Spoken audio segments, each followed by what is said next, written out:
Welcome back to my channel. हम लोग जी main का क्वेश्चन देख रहे हैं। 2021 में आया हुआ था। ये क्वेश्चन क्या है?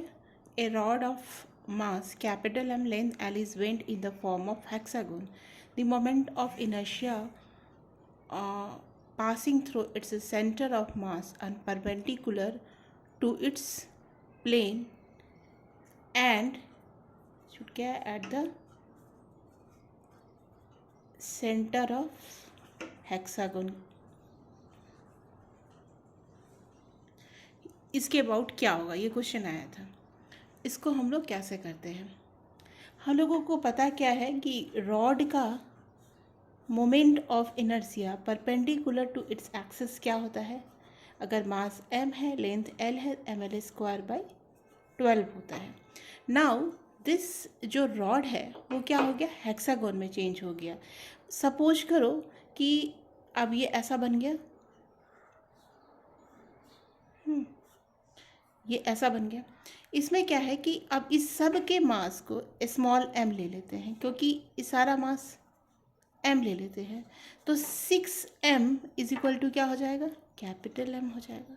और इसका पूरे का लेंथ क्या है? l है। तो एक एक का लेंथ, क्योंकि ये रेगुलर हेक्सागोन, मैंने आपको इसके अबाउट सेंटर ऑफ मास निकालना है, तो पूरे का जो लेंथ है वो क्या है? l है। तो इसका हम लोग स्मॉल l ले लेते हैं, तो इक्वल टू 6 इंटू ए ले लेते हैं, कहीं कन्फ्यूज़न हो जाए। तो a बराबर क्या हो जाएगा? कैपिटल L बाई 6 हो गया।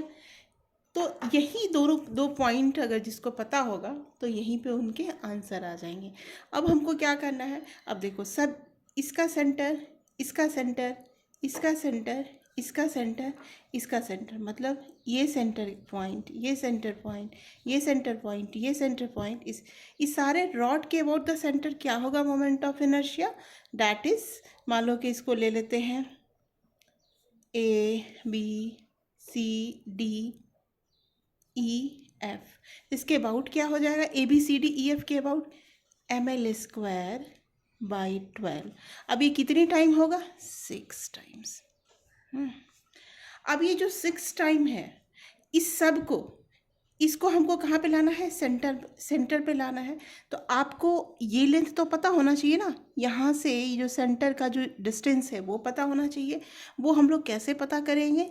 तो उसके लिए देखो, ये अगर ए लेंथ है, हम लोग हेक्सागोन को पता है ना, 2π/6 उतना एंगल बन, ये एंगल 120 डिग्री होता है, ये एंगल हमारा क्या है? 60 डिग्री। तो ये लेंथ हमको पता करना है, ये लेंथ पता करना है ना। तो ये लेंथ क्या है, ये लेंथ क्या है, और ये लेंथ क्या है? ये तो हमको पता है ए, और ये भी 60 डिग्री होता है, ये भी 60, यानी ये सब कुछ तो ए होगा। बट ये क्या होगा? इसको हम लोग क्या लिख सकते हैं?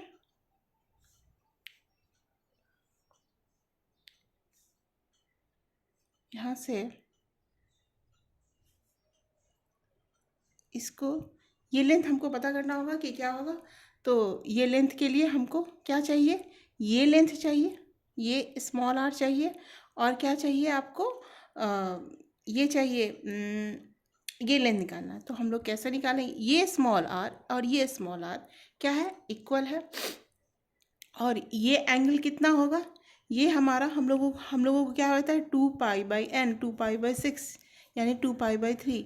एक 60 डिग्री का ये एंगल है, ये 60 डिग्री का एंगल है, ठीक है। ये 60 डिग्री का एंगल है, और ये हमारा क्या होगा? ये दोनों बराबर है, तो ये भी हमारा 60-60 होगा, यानी ए और ए हो गया। यानी कि ये हमारा क्या हो गया? Equilateral. We already know about कि दिस क्या होते हैं इसका जब एरिया निकालते हैं तो 6 इंटू √3/4 इंटू A² ऐसा करते हैं ना। तो ये क्या हो गया? एज अ इक्विलैटरल ट्रायंगल हो गया। अब ये हमारा हो गया A cos 30 डिग्री, और ये क्या हो जाएगा हमारा? A sin 30 degree. लेकिन ये लेंथ हमारा क्या दिया हुआ है? A/2। अब हम लोग ऐसा करते हैं ना कि हमको इसका ज़रूरत ही नहीं पड़ेगा। हम लोग क्या करते हैं, यहाँ पे tan 30 डिग्री ले लेते हैं, 60 डिग्री ले लेते हैं। tan 60 degree is equal to x/a/2। तो tan 60 डिग्री का वैल्यू क्या होता है? tan 60 डिग्री का वैल्यू क्या होता है? √3 इज इक्वल टू 2x/a। तो ये क्या हो जाएगा हमारा, x बराबर क्या हो जाएगा, √3a/√3, देखिए इसको अच्छे से, √3a/2, यानी ये जो लेंथ है ना, ये सेंटर से ये क्या हो जाएगा, √3a/2 हो जाएगा, है ना।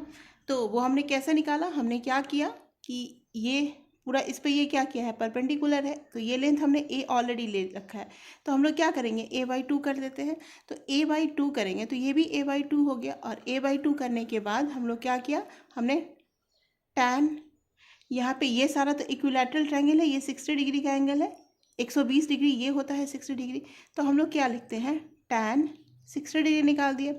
tan 60 डिग्री इक्वल टू क्या हो जाएगा हमारा, ये x ये लेंथ x लिया, और ये क्या है, a/2, तो लिख दिया। tan 60 डिग्री का वैल्यू क्या होता है, √3a/2, ये क्या आ गया, x। अब ये x आ गया तो हमारा सारा काम ख़त्म हो गया। अब हम लोग क्या करेंगे, यहाँ पे a लिखना होगा, ml² स्मॉल l लिख दिया मैंने, a लिखना होगा 6, क्योंकि a को l/6 लिखा है ना, तो 6ma²/12 है। अब हम इसको कैसे करेंगे, देखिए ये आ गया हमारा।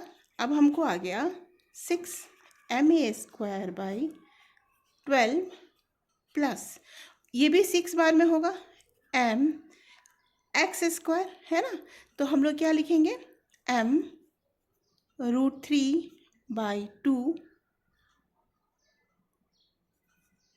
a², ये लिखेंगे ना, क्योंकि अब आपको क्या करना है, इसको इसमें ऐड करना पड़ेगा ना, यहाँ से आपको यहाँ शिफ्ट करना है इसको, तो ये हो गया हमारा।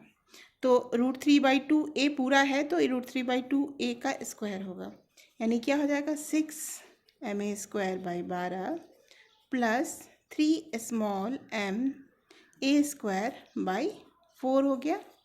हम लोग इसको 3 से मल्टीप्लाई कर देते हैं, तो ये हो जाएगा 9, और 9 1 10, 10 ma²/12 है, ऑलरेडी 6 दिया हुआ है।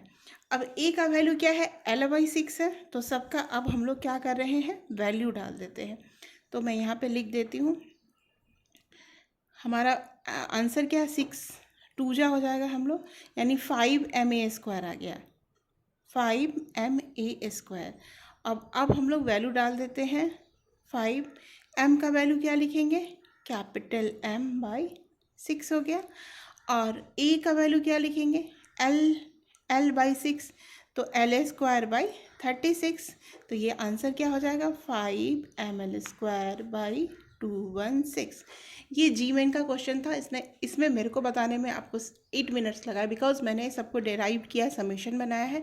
जो भी स्टूडेंट देंगे उनको इतना तो याद ही रहता है, ml²/12 6 टाइम हो गया, तो 6 मल्टीप्लाई किया डायरेक्टली देकर, और उनको ये भी याद रहता है कि ये एंगल क्या होता है, ये सब 120 डिग्री ये होता है, ठीक है। अब इसकी आधा करोगे तो क्या होगा, 60 यानी 6 इक्विलैटरल ट्रायंगल बनता है, तो ये 60 डिग्री हो गया, तो a sin 60 आप डायरेक्टली यहाँ से ले सकते हैं, या tan लेके, जैसे भी आपको सुविधा लगे।